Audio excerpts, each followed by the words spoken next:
Ipapatupad na mula sa ika-6 ng Hulyo ang batas na ang tawag ay Anti-Distracted Driving Act. Pati yung navigation app na kung tawagin, yung Waze, ay magkakaroon na ng mga bagong katangian o feature. Kabilang na ang isang tinatawag na voiceover o yung nagsasalita, tinig sa wikang Tagalog. Nakatutok si Cedric Castillo. Bago sinuspindi ang nakakalitong implementasyon noon ng Republic Act 10913 o Anti-Distracted Driving Act o ADA, isa si George sa mga nasampulan dahil sa paggamit ng navigational apps sa kanyang cellphone. Dati, yung nag-google map ako, ganito lang yung gamit ko ganyan. Tapos nahuli ako Ang akala niya nagte-text lang ako Bawal yun Siyempre, sabi ko gumagamit lang ako ng mapa. Kaya ngayon nakatago na? Oo, dito na siya, nakaganyan. At least mas safe yan.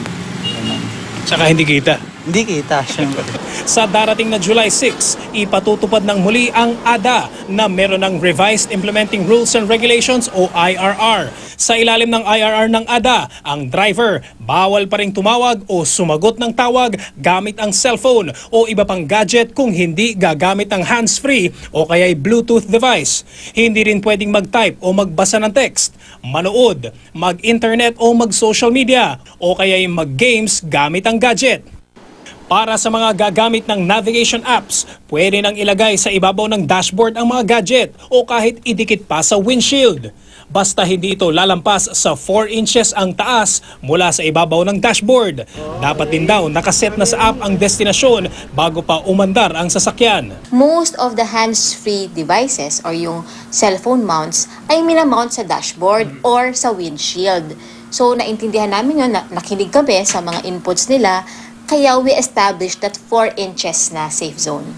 Para naman maging compliant sa Anti-Distracted Driving Act, ang navigational app na Waze, ia-upgrade pa ang feature nito para hindi na kailangang hawakan ng gadget habang nagmamaneho.